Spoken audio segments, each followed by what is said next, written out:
Introducing Craft Your Life Project Kit Florescence. So in this kit we have lots of beautiful projects. We have a 6x8 stamp set which includes 2 large images and lots of beautiful sentiments. Inside the packaging of this one we do have the layering guide for the use with the simple colouring stencil. As well as that, we also have the die, which is going to cut along the edges of both of the large images from the stamp set. And we also have a simple colouring stencil. In here, we have 5 different stencils, which are going to allow you to add colour to the images in the stamp set. As well as that, we also have a 3D embossing folder. So I'm going to show you how to do the layering on this now. I have stamped the images from the stamp set just using some jet black ink, and I'm going to be using the first stencil first to add colour into the leaves onto this image that we have in this right hand corner here. For this one I will be using the marshland ink just to add colour through this part of the stencil into the leaves. Once I have done that, I'm just going to turn the stencil right around, and this is going to add colour to all of the little flowers around the edge of the image. For this one, I'm going to be using the Cloudy Sky ink. I am using a small blending tool for this, and this is going to enable me to kind of get into those smaller areas. You could use whichever blending tool that you do have and which one works for you as well. So once I'm happy with the amount of colour that I've added through that stencil, I am then going to take the third stencil. So this is stencil number 3, and this is going to enable me to add colour to that large flower that we have in this image here. For this one, I'm just going to use some Coral Bliss to add that base layer to that flower there. Once that's done, I'm going to add the base layer to the second image, so the one that we have on the left hand side. And I'm just going to use the same colours that I did before. So I'm just going to be adding the Coral Bliss down for this one here.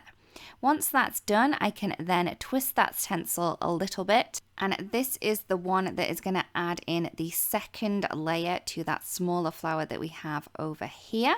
And for this one, I am going to be using the Heartbeat ink, and this is going to add some really beautiful shading to that image. Once that's done, I'm still on the same stencil, but I'm going to be adding in the flower centers to this little cluster that we have on the left hand side. And for this one, I am going to be using some pumpkin pie ink and a really small detailed blending tool for that one.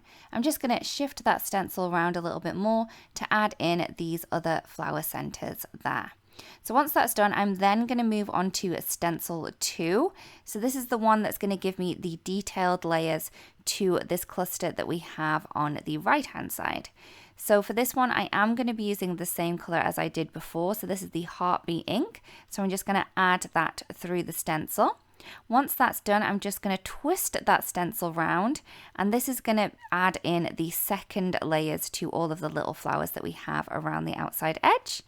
And I've just added those into place within the outline. And for this layer, I am going to be using the Nimbus ink. And this is going to add all the little layers to all of the little flowers around the outside edge. Once that one has been done, I'm just going to shift that stencil around again. So I've just twisted it all the way around. And this is going to enable me to add in the little flower centers on this one. Again, as before, I will be using the pumpkin pie ink to add those little flower centers in. And then we also have the second layer to the leaves for this one over here too. So for this one, I am going to be using the Sea Forest ink to add in that darker shading to the little leaves that we have around the image. So once that has been done, I'm then going to move on to stencil 4. So the other image has now been completed. We're just going to complete this one. So I've just lined up the little leaves that we have on the edge of the image here. And for the base layer, I will be using the Marshland ink. So I'm going to be using the same colors as I used for the first image on this one over here. Once that has been done, I'm just going to move that stencil over slightly, and I'm going to add in the color into these leaves that we have in the top portion as well, again with the Marshland ink. Once that's done, I can then add in the little flowers that we have on here. I'm just going to shift so all of the flowers right on the bottom edge, or the edge that's on the left hand side. And for this one, I am going to be using the Cloudy Sky like I did before. Once all of those ones have been done, I'm going to shift that stencil over slightly to do this singular little daisy that we have, and then move the stencil down so I can add in the little poppy flower that we have here too. Again, using the Cloudy Sky ink for all of those. Once that's been done, I'm then going to move on to stencil number 5. First up, I'm going to add in the second layer to the leaves. So I've just added those into place.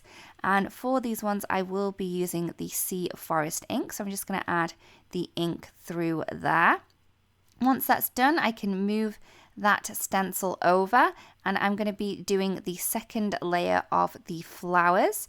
So I'm just going to add the second layer in using some of the Nimbus inks. This is a really beautiful dark dusty ink. It's one of my favorites. So once that's done, again, shift that over so I can add in the little daisy that we have right at the top or the right hand side, and then also the little poppy flower too, again using that Nimbus ink. And then finally, all I need to do is pop in the second layer for the little leaves that we have at this point here. And I will be using the Sea Forest ink, just to add those in. Once that has been done, here is all of the layering complete. We really do hope this video helps. Thank you so much for watching, and we'll see you again really, really soon. Bye-bye.